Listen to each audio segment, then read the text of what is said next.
سید محمد جو امام علی نقی علیہ السلام کے بڑے بیٹے ہیں، امام حسن عسکری علیہ السلام کے بڑے بھائی ہیں۔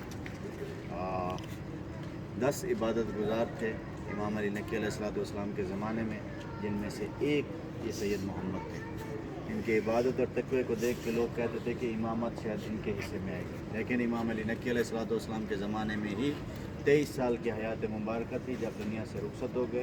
سامرہ سے چلے حج و زیارت کے لیے، بلد میں پہنچے تو مریض ہو گئے اور اسی حالت میں دنیا سے رخصت ہو گئے، عین شباب کے عالم میں، جوانی کے عالم میں۔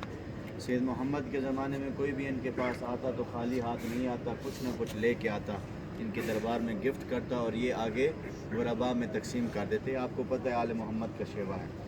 تو سید محمد بہت متقی پرہیزگار تھے اور اپنے زمانے میں جس کے لیے بھی دعا کے ہاتھ بلند کرتے خدا ان کے حاجت کو رد نہیں کرتا تھا۔ اور آج بھی یہ شرف اللہ نے ان کو دیا ہے کہ ان کی دنیا سے رخصت ہونے کے بعد آج بھی ان کے ذریعے پر کوئی آ کر خدا کے دربار میں ان کو وسیلہ بناتا ہے تو اللہ اس کی حاجت کو رد نہیں۔ اور میں اپنی آنکھوں سے دیکھ چکا ہوں، 12 14 سال 15 سال ہو گئے شادی کو، اولاد نہیں تھی، ہر طرح کے علاج کر لیے،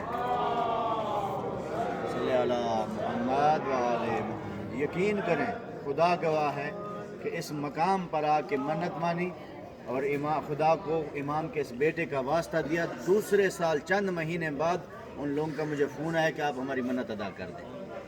ہمارے مانگنے میں کمی آ سکتی ہے، ان کے دینے میں کمی نہیں آ سکتی۔ مانگنے کا طریقہ یہ ہے کہ خدا را جب بھی کسی زری پر جائیں اس زری کو پشت نہ کیا کریں۔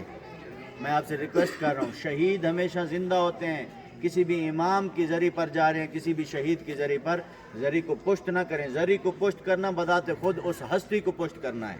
جہاں تک زری ہے آپ کے پاس، ممکن جہاں تک ہو پیٹ نہ کریں۔ آپ کا ادب اور احترام یہ ہونا چاہیے کہ ایک جیسے سردار چودھری صاحب کے سامنے بندہ جاتا ہے تو کیسے جھک کے جاتا ہے، کسی منسٹر کے سامنے، آپ جب کائنات کے مالکوں کے سامنے جا رہے ہیں تو کس احترام، جتنا بھی آپ سے احترام ہو سکتا ہے۔ یہ نہیں کہ یہ کر رہا ہے یہ نہیں کر رہا تو میں کروں، میں کیسے کروں، بلا وہ دیکھ رہا ہے۔ آپ نے اپنے امام کو راضی کرنا ہے، آپ نے ان مقدس ہستیوں کو راضی کرنا ہے۔ تو کوئی بھی آپ منت اپنے لیے، اپنے عزیز و اقارب کے لیے، چاہے وہ اولاد کی ہو یا کسی بھی طرح کی منت ہو، وہ آپ مان سکتے ہیں۔ دوبارہ تکرار کر رہا ہوں، جو ان لوگوں کے لیے جن نے نہیں سنا تھا، منت ماننے کا شرعی طریقہ جو ہوتا ہے معصوم نے بیان کیا ہے، وہ یہ ہے کہ خدایا میرا یہ کام سید محمد کے صدقے میں ہو جائے، میں تیری ذات کے لیے، للہ یہ کہنا ضروری ہے، تیری ذات کے لیے یہ کام کروں گا۔ اب جب منت مانتے ہیں تو کوشش کریں کہ اسی منت کو اسی طرح ادا کریں۔ اگر زیادہ تر کہتے ہیں کہ جی سید محمد بکرے والی سرکار، یہاں زیادہ تر لوگ آ کے بکرا دیتے ہیں، ضروری نہیں کہ بکرا، جو بھی آپ کا دل کرے مان سکتے ہیں۔